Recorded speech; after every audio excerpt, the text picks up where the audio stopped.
Marina Kaljurand, and I'm at the moment the chair of the Global Commission on Stability of Cyberspace. I'm former Estonian foreign minister, and cyber came into my life in 2007, when during the cyber attacks I was Estonian ambassador to Russia, and I had to deal in practical terms with international cooperation. I'm a strong believer in international cooperation, although it didn't work then. Please, Katie. My name is Katie Masouras. I'm the founder and CEO of Luta Security. I'll try and include this half of the room as well. I work with governments and large organizations to create programs to deal with vulnerability reports, whether you are paying a bug bounty or not. We'll touch on that a bit later. But I've also helped my government and the European governments on thinking about how do you create a more flexible workforce in terms of cybersecurity, and what are some of the policy creations that some regulators have made that in fact started out as good ideas, but the devil is in the details. So I've had to help undo things that were a little overzealous, such as the Wassenaar Arrangement. How many of you have heard of that? In the regulation of this space, in order to not over-regulate defenders as you are trying to protect and control the proliferation of cyber weapons. Perfect. Maria. Good afternoon. Good afternoon. I'm Maria Vello. I'm the CEO for the Cyber Defense Alliance. We're a nonprofit public-private partnership. We focus in the financial industry. We take information, we share it at industrialized levels.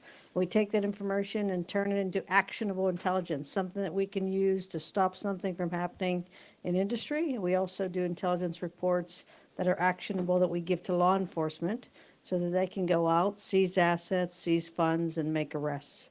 We're extremely tactical. We have operationalized everything, and we're extremely strategic because we're helping to build maturity levels across the members, across the sector, as far as raising maturity levels, raising resilience, and accelerated preparedness against cybercrime and cyber threats. Thank you, Maria. Andreas. Yeah, Andreas Köhn. I'm the leader of the Department for Cyber and Information Security within the German Department of the Interior for Building and Community. And so we are working on the cyber security architecture in Germany, the forthcoming IT security law, the cooperation with industry, and last but not least, to immediately come up with the question of research in cybersecurity and to enforce more and new ideas. Thank you. Thank you. Raul. My name is Raúl Riesco. I work for the Spanish Cybersecurity Institute. It's a national governmental research. We work to protect different constituencies. They are very different from each other. So citizens, companies, critical infrastructure. I'm the former head of research and development, and I'm working in intelligence as well as industrial control systems. And I was co-chair in European Commission NIS platform, who delivered the research roadmap, and then became on EXO, which is the European Cybersecurity Organizations. I was part of the board, member of the board. So I think this more or less describe my experience. Thank you, Raul. So before we stepping into the discussion, I would like to do a poll. And I would like to ask you one question. Do you feel that the cyberspace is already over-regulated? Yes? Hands up. Not a single hand is hand up. So Marina? There's one. Even one? Okay. So he will definitely have some questions for us later on. So, but I would like to start with Marina. First of all, I feel sometimes frustrated because if you see the national protectionism and also the organizational silos we're working in, I feel sometimes this is almost impossible to have a multi-stakeholder governance in place globally. So is it not a waste of time to speaking on this topic nowadays? Before I go to the question, I'd like to say how proud I am on a panel with so many ladies. I think that we are the most gender-balanced panel, especially with Maria and Katie, whom I think I know for a long time now. But because diplomats, they never answer the questions. They say what they want to say. So I did that part. But coming to the question, I think what we need today is clarity. Mm-hmm. Because we all are using the same words. we're talking about open, free, accessible, use of ICTs. We're talking about multi-stakeholder model and inclusiveness. But what do we mean by that? Is Chinese internet as free as it is in Estonia? Question mark.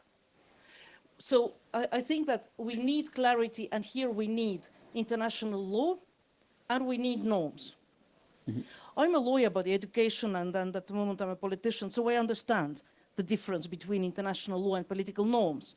But I also know that so far we haven't been able to agree on how international law applies to cyber. We'll go to the conferences and repeat international law applies to cyber.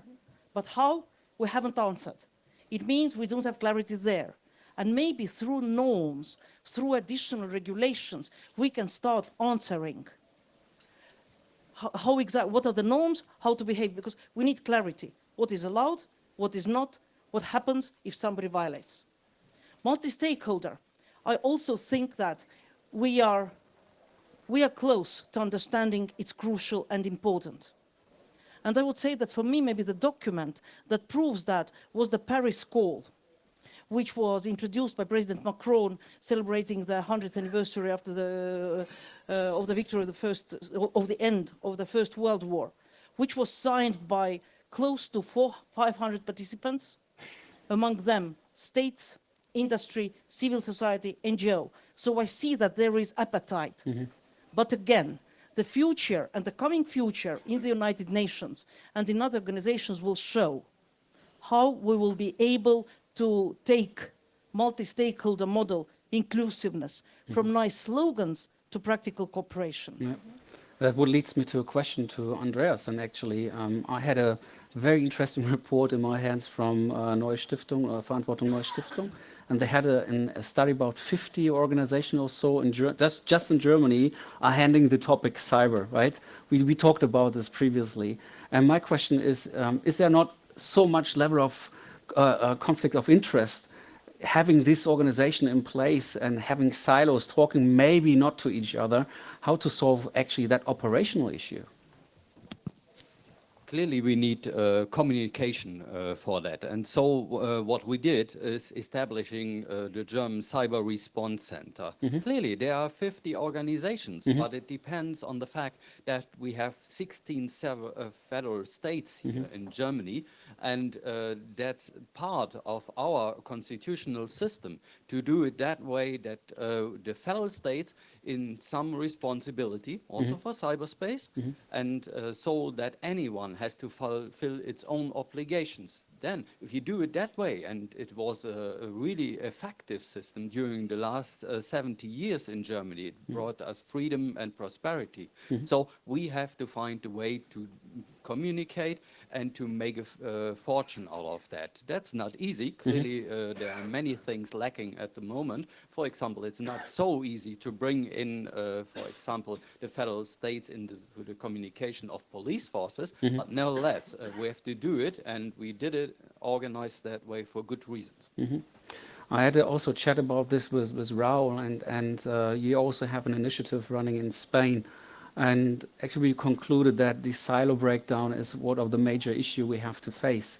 What have you done actually in Spain in order to get this out of the way? Well, we realized that at the end, we all share common goals, no matter if, for sure, there are also different outcomes, but we should be focused on that. So we made an experiment that now become a way of working. I think that we reset the way of working because the prosperity that we lived until today was part of that. So a lot of people with different ideas but common goals met together and then decided the constitution or whatever. So we agreed to sit down, even competitors between them, so big companies, startups, companies, and so on. And we realized that after, we make some dynamics as the government to, start these kind of discussions, then we got an agreement on 30 initiatives that were common for everyone, and we were interested to put resources on them. So at the end, even in those who seems to be just interesting for small companies, startups, at the end we're interested also for the large company. I put an example. We launched a cybersecurity initiative for creating new startups. It was a 100% public initiative. Large companies didn't care about it. But then when those were meeting different investors from different countries, they say, okay, what have you done with this investment? Okay, I'm interested on it. So even large companies were interested on this. So for sure, there are different and hundreds of initiatives that, for example, making some kind of research studies. It's up to each of them to use it differently or not. But at the end, all of them were interested in this kind of research. So why not to put efforts together, try to get something that probably we ourselves shared. And then, today it's working. So for sure it would be better, but let's reset our mind, because all of them want to do good things. And we sit down, not only companies, but also researchers, hacking conferences as well. So it's different, venture capitalists and so on. It was very difficult, but it was dialogue after one after another. And I think that we all agreed on this kind of strategic plan. So for me, it's quite important, Marina. You mentioned the Paris call. And at the Paris call, you had the IGF as well, the Internet Governance Forum. You mentioned other forums we have in place.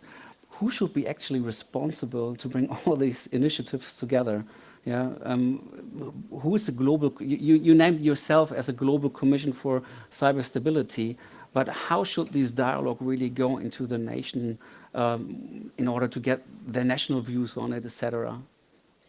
I do not have the answer today. But I know that there are discussions going on at, for example, Secretary General of the United Nations called High-Level Panel to look exactly at that, how to bridge the different frameworks that are happening. As much as I know, there are about 100 international cybersecurity dialogues, which is good. We're raising awareness, but now it's time to start cooperating.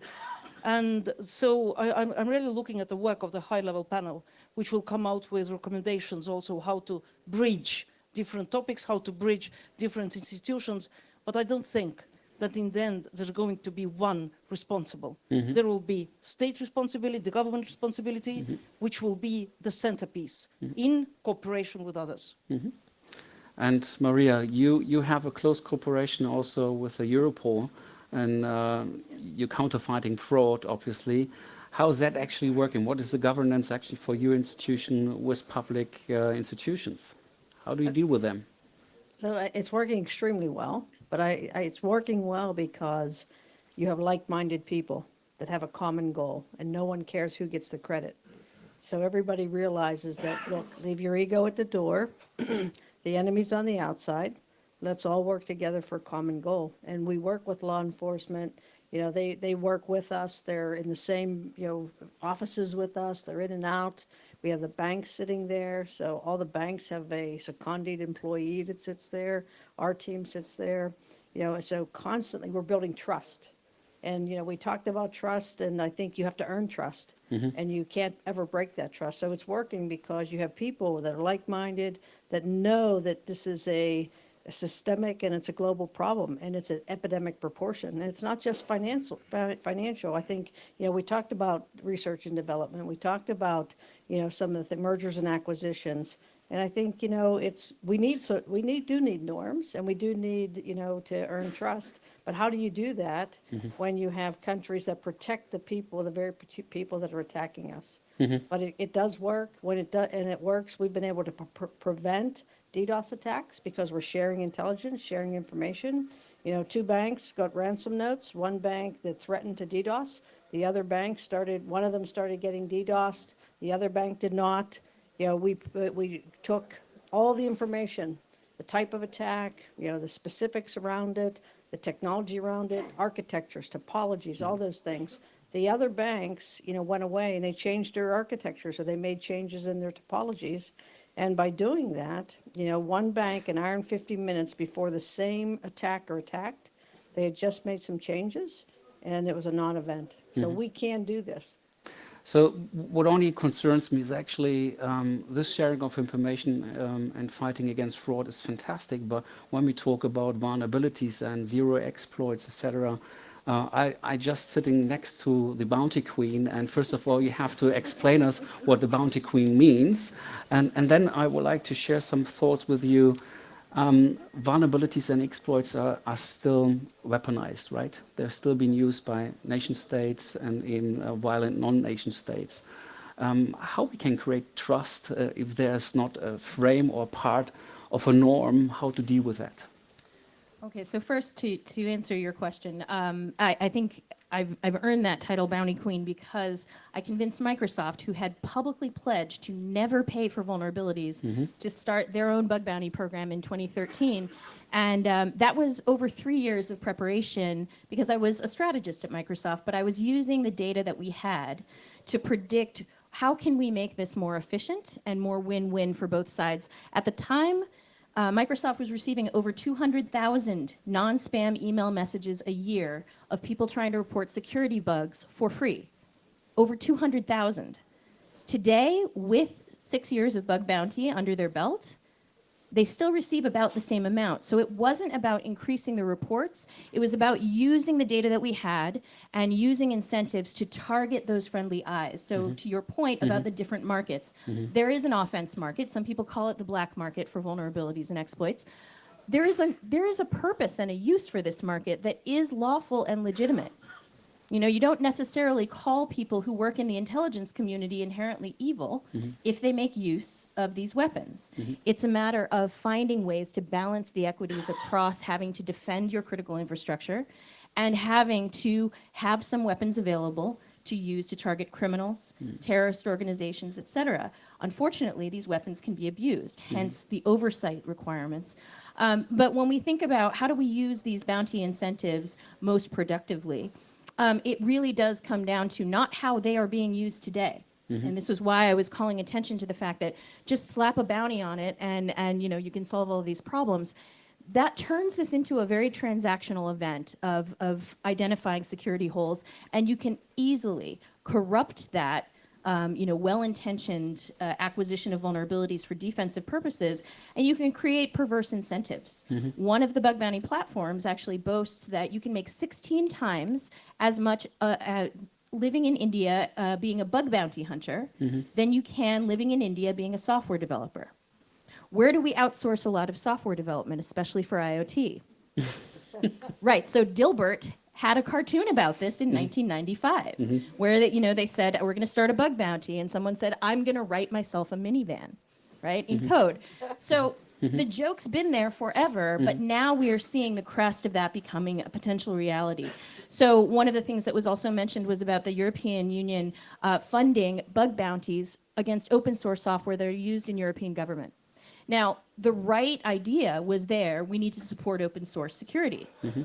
However, it was almost like the prescription was written for bug bounty before the doctor came in to diagnose the patient, and actually the maintainers of open source security need more support. So a lot of people thought, well, why don't we just make that transactional as well? Just pay for the fixes, double down. Well, it turns out I asked the Apache Server Core maintainers, of which there are a handful, less than 5, who are paid full-time to maintain Apache Server Core. I asked them, would it help you? Number one, did you know the EU was about to bounty you? And they said, no, thanks for telling us. That was number one. Number two, I said, would it help if we doubled the bounty if someone supplied a fix, a working fix? And they said, please, God, don't do that. Because we already spend an inordinate amount of time arguing about breaking changes when someone tries to introduce a fix and they are not familiar enough with the architecture. So what we really need to be creating in terms of defensive incentives that are sustainable, especially in open source, is not create the mirror image transactional, find a bug, submit a fix. But we actually need to think about our labor pipeline. Why do open source maintainers do what they do? Why are there so many volunteers? In creating incentives to point out bugs, have we actually ended up gutting our pipeline for the future maintainers, the future of keeping those open source systems secure. So I can talk a lot more about that, but you did ask only 2 questions, so I think that's... Thank you. Yeah. And certainly, Raul, you taking care about industry control systems in your research. And previously we talked about supply chain, and obviously many of the ICS topics are part of a huge supply chain. How does it make sense talking about bounty programs in supply chain? Who's actually coordinating? Is there any governance to coordinate vulnerabilities across a value chain? How do you progress in that space?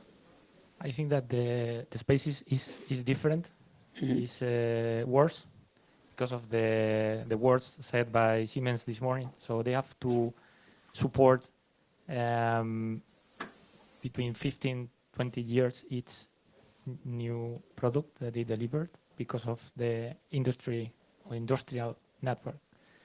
The investments in energy or in other pieces of the network, industrial network, at the end are defined for features delivery. But for example, imagine that you want something to handle crypto. It's a CPU which is not ready for that. And you have to support it during 15 years or 20 years for depreciation and then to invest again. So we are lost, completely lost. So I think that the issue is worse than in IT. In IT, it's not under control. I think bug bounties are one of the solutions. Another solution that I know Katie a lot and she's trying to promote is to accept that you will have sooner or later vulnerability. So let's run a vulnerability coordination program. So that's the point. So at the end, let's accept the reality. Well, we need to speed up, right? So I learned from Sir Julian this morning, we have to speed up, Andreas. You cannot wait 10 years, right, to get this OT-IT problem solved. So how do we deal with the situation today? Clearly, we have to go further on, and for example, looking from the government side at that, we have to push forward the standardization process for not only crypto, but also for cyber and information security in the IoT domain. And actually, not only to put forward standards, but to build on top of that some kind of certification or labeling system. Especially the last one is now in progress in Germany. We are pushing forward a labeling system based especially on the new EU cybersecurity framework for certification. And we are trying within the next IT security law a labeling system that could start out first with IoT components, with the smallest components that are usually bought by some end user, by some citizen. For example, the modern electric light bulb that is bound into the network, and that could also function as a bot if I get a bad one. And so what we need is some clear labeling. What's happening behind the scene? Is this electric light bulb really a reliable one now in the new sense? Not that it has a long living period. It should have this too, but it should have some clearly identifiable security requirements fulfilled. So what we are doing is just putting a sign on a label on the box. There's a QR code on it, and you scan the QR code when you're willing to buy it, and look at some criteria that are put on a website, and just below those criteria there are red and green flags so that the BSI can sign, okay, those criteria are fulfilled to our knowledge, or they are heard at the moment. So that's one step. We need that for the IoT that's in the hand of the customer and the citizen.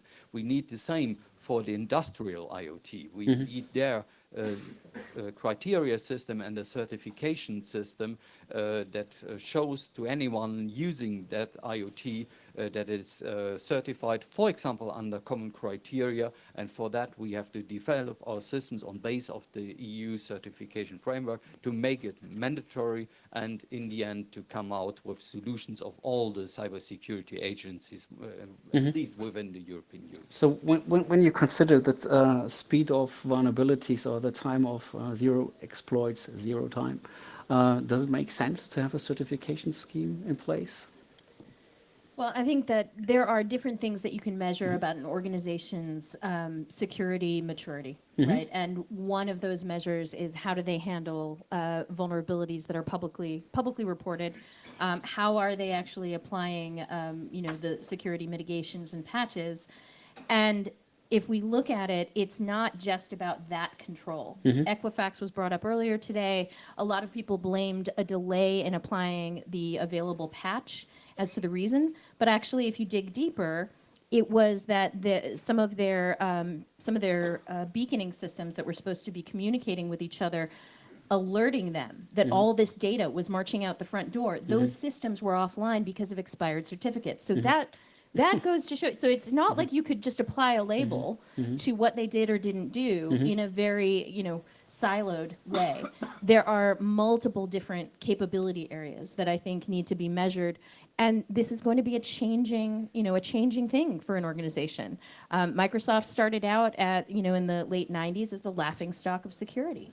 And then, incredible pioneers drove security forward there, and then they became known as one of the best. So it's not a static measure at all in terms of capabilities. So I think a label might be difficult to keep up, but if you can choose the right controls to measure and some assertion, and the assertion isn't, I have a bug bounty program, therefore I'm good at security. That is absolutely not correct. It's not a tick box. Right, it is exercise, not, although a lot of people are using it that way. But if you can measure across important capability areas and do that in enough of an ongoing basis that you get a general sense of where people are maturity-wise, I think that might be helpful.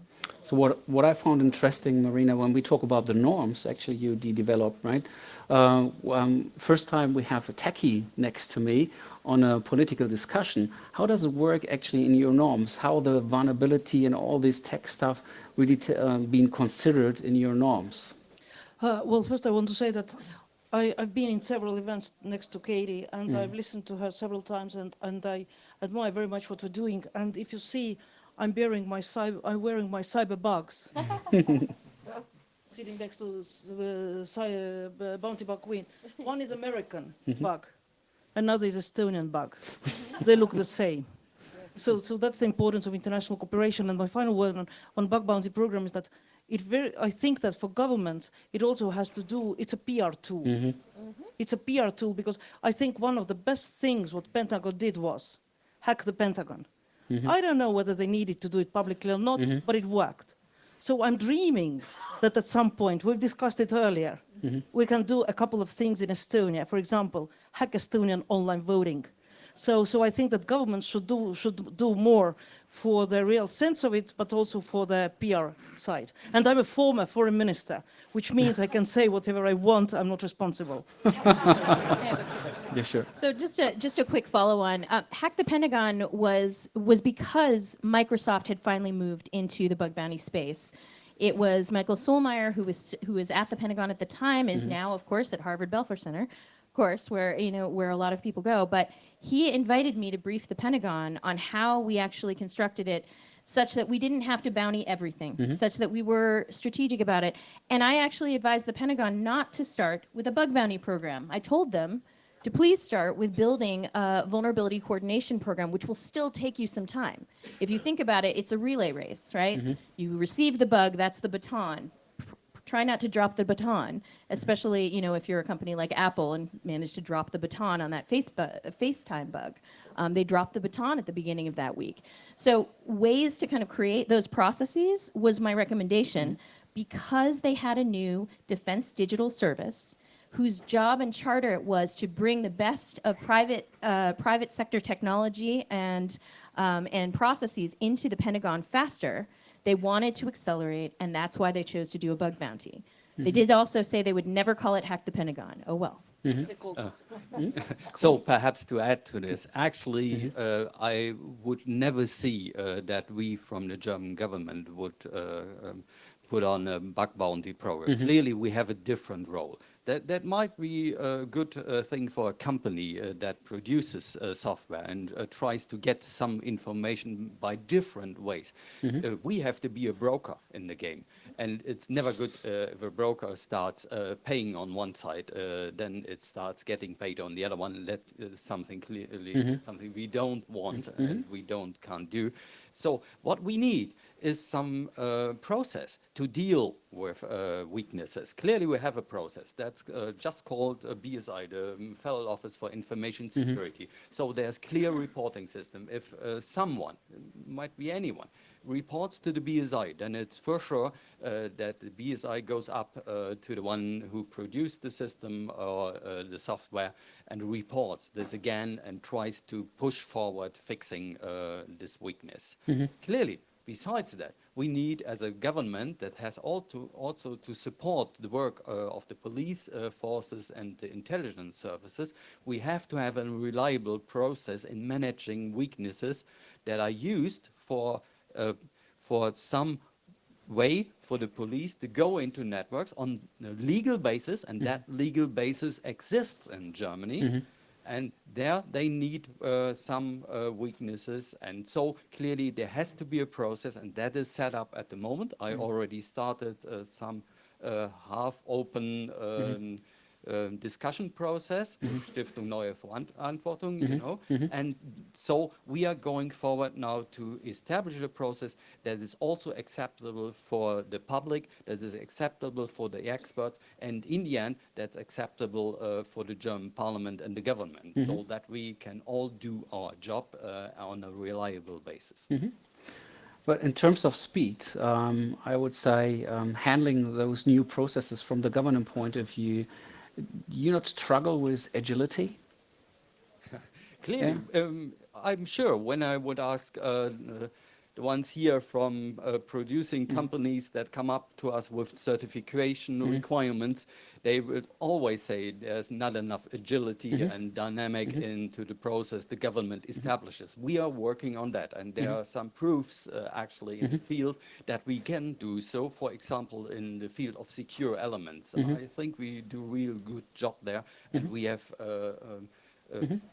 found a way to deal with industry in a production cycle so that they can get their certification right when they put the product in the market. So that's important for the company, but that's also important for the government, because it makes no sense to put out a certification on a product that was given to us 2 years ago and that's already vanished from the market. That makes no sense, so we have to find new processes, and that's also part of the certification framework we are establishing. How does this certification vulnerability topic still takes part of your norms you're developing? Is that a part of your strategy and having an idea globally? Because that's not obviously only a German problem or a US problem, it's obviously a global problem. It brings back to the question of clarity, just to understand and to know, everybody understands what allowed, what not. Do we listen to IT people? Do we listen to tech geeks? Lotta was speaking about our commission. So our first norm, if you just Google cyberstability.org, our first norm was protection of the public core of internet. I can't imagine we could have done that without very deep expertise coming from that sector, from the IT people sector. On certification, well, I have to say that our commission has not paid much attention. We're not dealing much with that. But I do think that certifications are needed, so that what we heard also today from Julian King. So I absolutely agree here with him. So Raul, on the research side, what is Spain thinking about this topic actually, certification and getting vulnerabilities maybe in a standard process addressed? Well, I think there are a lot of good ideas coming from research. We have to listen probably to come back to foundations. Like I was talking at the beginning, to reset and reset, trying to talk each other, trying to find common goals. But here, for sure, there is another point.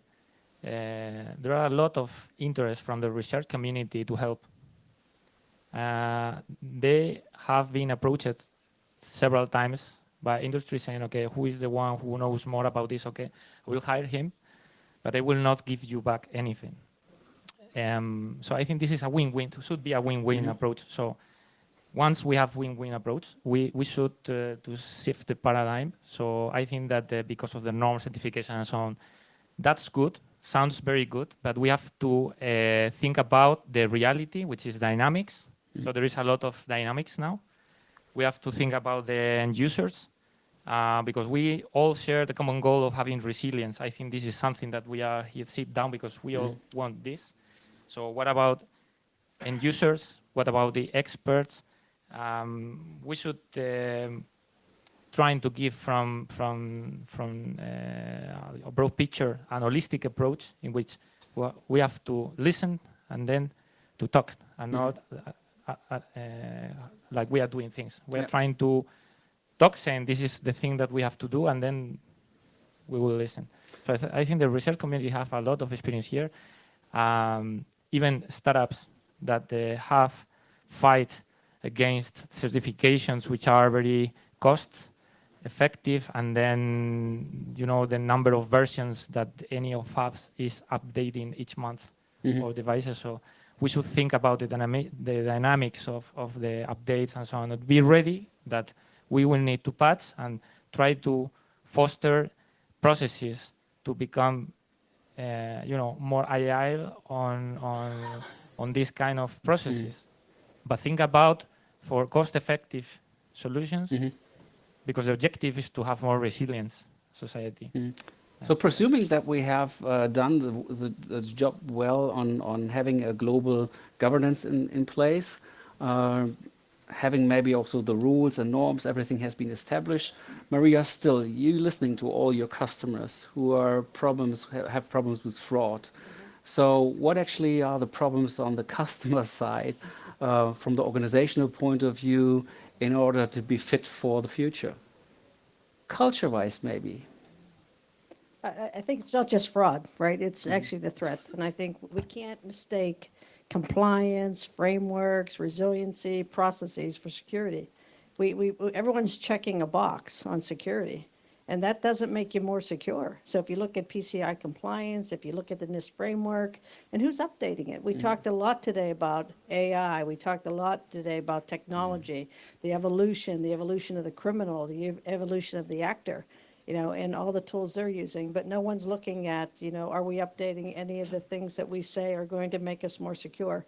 I don't think you can use security, the word security, and compliance or, a framework or all in the same sentence. I just don't think it means you're secure. I think what do customers expect?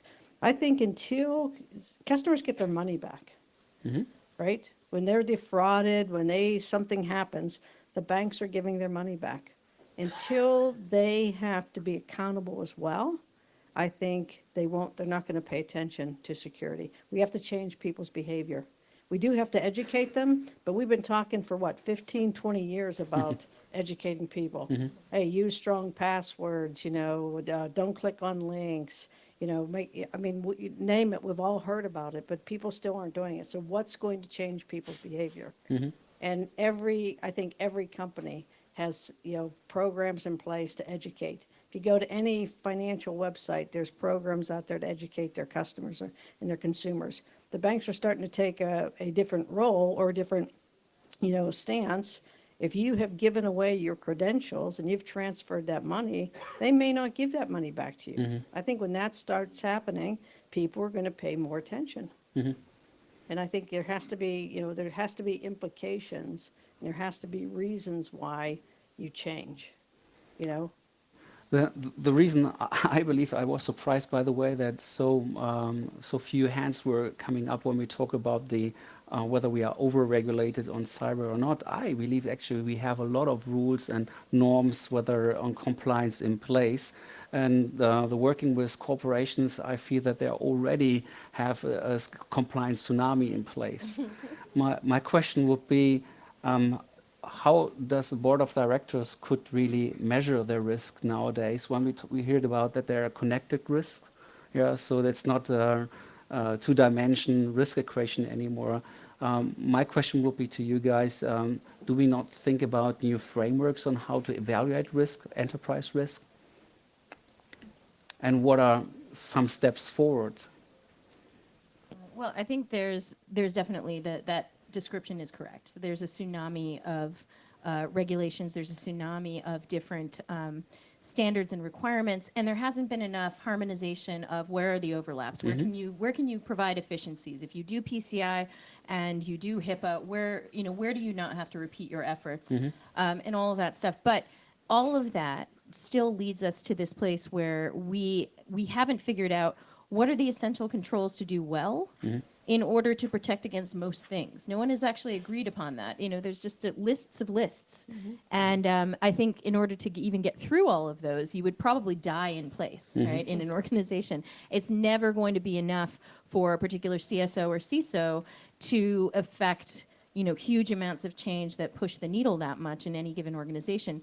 Similar with governments, they are in conflict. They are in conflict with do more with less, spend very little in terms of your budgets, keep the equipment working as long as possible. Well, that puts them out of updatability to the latest versions in a lot of ways. So we are dealing with conflict that among these different regulations and policies, and a lack of harmonization. So the key learning for me, actually, we talked about collaboration a lot today. I think for the next couple of years, it's more important to orchestrate and maybe optimize all the efforts we're going to have to run with. We have only 5 minutes left, I see, and the beauty is that you will have the last words in front of Mr. Oettinger. And I thought that you maybe think about one single goal or priority you have on your list, on your table, get it realized tomorrow, whatever it costs. Just feel it could be done. What would it be, and how it would be, to what level it would be increase our stability in cyber? And Maria, I would love to hear your choice first. Okay. So I think number one, there's no regulation with the criminals, right? So, and we go to these conferences. How many conferences have you been to that people talked about this? Information sharing, how do we work together for a common goal? Let's break down barriers. I think, let's start here. Let's start here today. What's one thing, leaving this conference today, that we all agree that we're going to go and do, and we're going to do different? Is there one thing with all these, you have some people that have the authority and the power to make a change. What's the one thing that we could say, based on this conference, we're going to do? And I don't have that answer, but I think there's a lot of really smart people in this room, smarter than me, that we could come up with one thing. And we won't execute it on today, but let's go execute. Let's figure it out and let's go execute. And make it different. Make this conference different. And the next year when we come back, let's see, did we execute on the one thing that we thought we would do together, collectively? Thank you. Andreas. When I look at different topics that are viral, and at the moment, for example, the 5G topic, then it becomes clear that two topics are closely interrelated. That is digital sovereignty on one side and supply chain security on the other side. So my wish would be that all the real good abstract standards and norms we have developed during the last years, and they are there already, that we put this forward into a real regulation that is oriented at the functionality we want to reach, but gives you immediately the security that anyone needs within the network. So that if that could be done tomorrow, great. Okay, thank you. Raul? I would take the opportunity that the audience has a lot of experience and brought us to a lot of prosperity till today, because we're managing top-level organizations. But we have to teach, to make education, to educate and to teach our children that will be the leaders of tomorrow. So I think that we have to bring back ethics. We have to bring back and try to have and get these common goals. So I borrowed a sentence from Mother Teresa, which is, give the world the best you have and you may get hurt. Give the world your best anyway. So I think this is my Thank you, Raul. ideal wish. Very difficult to say something after Mother Teresa, but, but I have two things. If I have to pick one, then I'd like to say that let's move in multi-stakeholder model, inclusiveness, from slogans to deeds. And I'm also looking at industry and private sector people who are here. It means also better cooperation among yourself, not only the giants, but listening to SMEs. Because when we go to places, to conferences like this one, we see the same big ones, big guys. How much is the voice of SMEs heard? I don't know. So multi-stakeholder model from slogan to deeds. And second, I hope that cybersecurity next year will move to the main stage of the Munich Security Conference.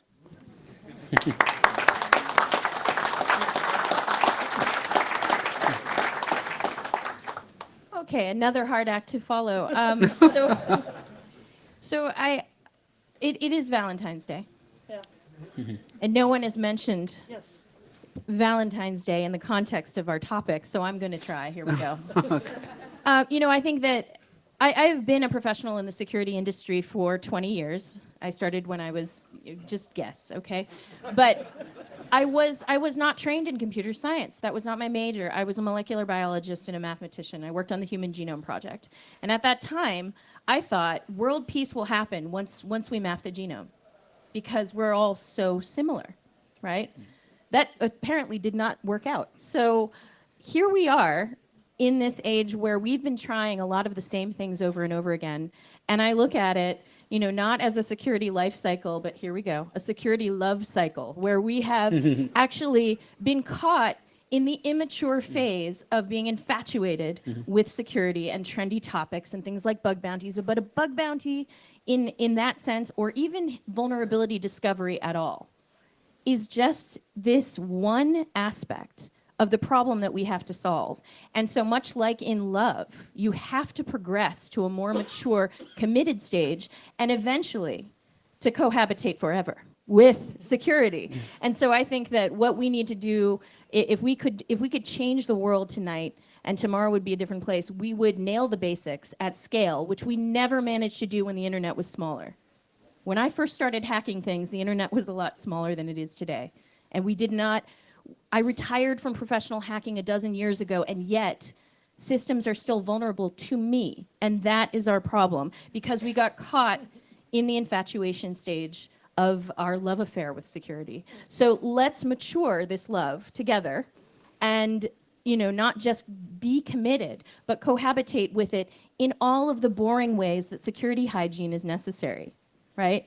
People say that we need to make security sexy. Well, hacking things is sexy, but eventually somebody's got to fix them and somebody's got to prevent them. And that's basically the dental hygiene, day-to-day love affair with security that we should be having that's committed. Thanks. Thank you so much.